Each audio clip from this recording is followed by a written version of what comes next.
Hello guys, ngayon naman po ay gagawa ko ng isa pang paraan na madaling pagtahi ng double welt pocket.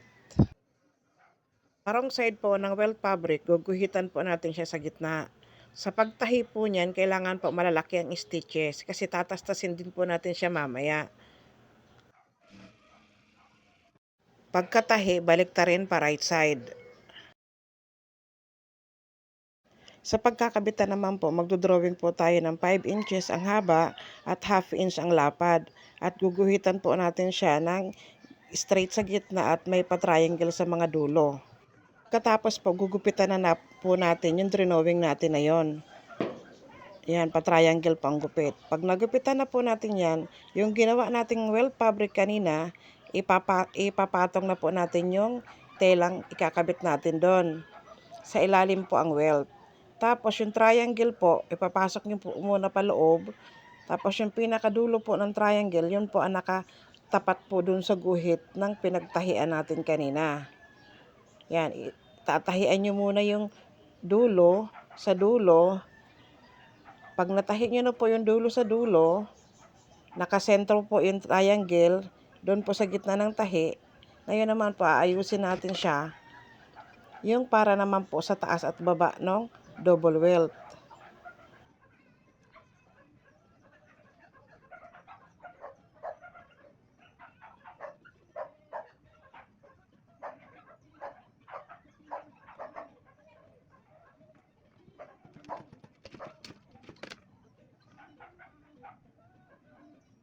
Pag natahian na po magkabilang dulo, ipasok po natin yung para sa welt sa taas, pataas po. Pag napasok na po natin pataas, pwede po natin yan lagyan ng pin para hindi na po gagalaw. O kaya naman hawakan na lang po natin ng mahigpit para po naka-stay na po yung pinakalapad po ng welt. Ang sa kabilang welt naman po, ganun pa rin. Ipapasok pa loob. Pag nakita na po na pantay na po na 1/4 yung welt niya, pwede pong hawakan na lang o kaya naman lagyan nyo ng pin para hindi po siya gagalaw.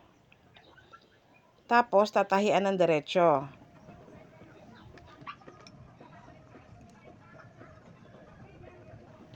Tapos, yung sa gitna ng welt na sinabi ko kanina, natahian ng malalaki ang stitches, tatastasin na po natin siya ngayon. Yan, maggupit lang ng isang piraso ng hibla ng sinulid. Ayan na, madali na po siyang tastasin. Tapos, tanggalin na po natin yung mga sinusinulid. Okay na po siya. Katapos po, paplansyahin na po natin siya. Una muna sa likod ng welt, bago yung harapan ng welt. Tapos, lalagay na po natin ang pocket bag. Una muna, sa baba ng welt, ilalagay natin yung pocket bag sa ilalim nun, bago itatahi sa baba ng pinagtahian ng welt.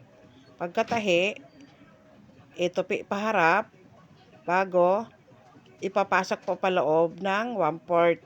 Tapos itatapping na po ng 1/16. Pwede rin po dyan na overlock na lang bago tapping ng isang straight. Pagkatapos po niyan, ipapatong pa ibabaw yung nasa baba na pocket bag at tatahian po yung sa taas naman na welt. Papatong ka lang po doon sa pinagtahian mo kanina ng welt. Bago i-close na po yung magkabilang side. Ito na po ang natapos ko, isa pang paraan ng pagtahi po ng double welt pocket. Please like and share.